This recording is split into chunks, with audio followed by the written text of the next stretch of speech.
हनुमान जी का मंगलवार व्रत कथा। मंगलवार का दिन हनुमान जी को समर्पित माना जाता है। जो भक्त श्रद्धा और विश्वास से इस दिन व्रत रखते हैं और कथा सुनते हैं, उनकी सभी मनोकामनाएं पूरी होती हैं और संकट दूर होते हैं। कथा प्राचीन समय की बात है। एक गरीब वृद्धा थी। वह हनुमान जी की बहुत बड़ी भक्त थी। वह हर मंगलवार को व्रत रखती, पूजा करती और भोग लगाती थी।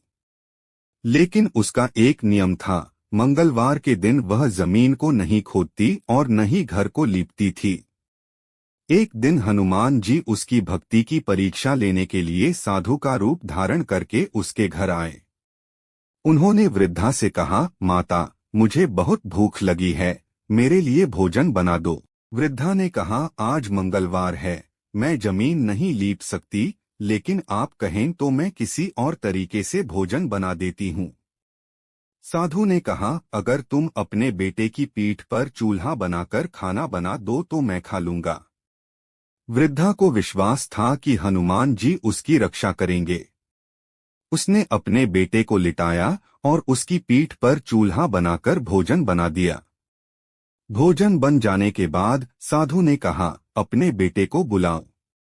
वृद्धा डर गई, लेकिन जब उसने अपने बेटे को आवाज दी तो उसका बेटा बिल्कुल स्वस्थ उठकर खड़ा हो गया। यह देखकर वृद्धा आश्चर्यचकित रह गई। तभी साधु अपने असली रूप में प्रकट हुए। वे स्वयं हनुमान जी थे। उन्होंने कहा, माता, तुम्हारी भक्ति से मैं बहुत प्रसन्न हूँ। उन्होंने वृद्धा को आशीर्वाद दिया कि उसके घर में कभी धन-धान्य की कमी नहीं होगी और उसके सभी दुख दूर हो जाएंगे। कथा का संदेश। जो भक्त सच्चे मन से हनुमान जी का व्रत और पूजा करते हैं, उनके जीवन के संकट दूर हो जाते हैं और घर में सुख शांति आती है।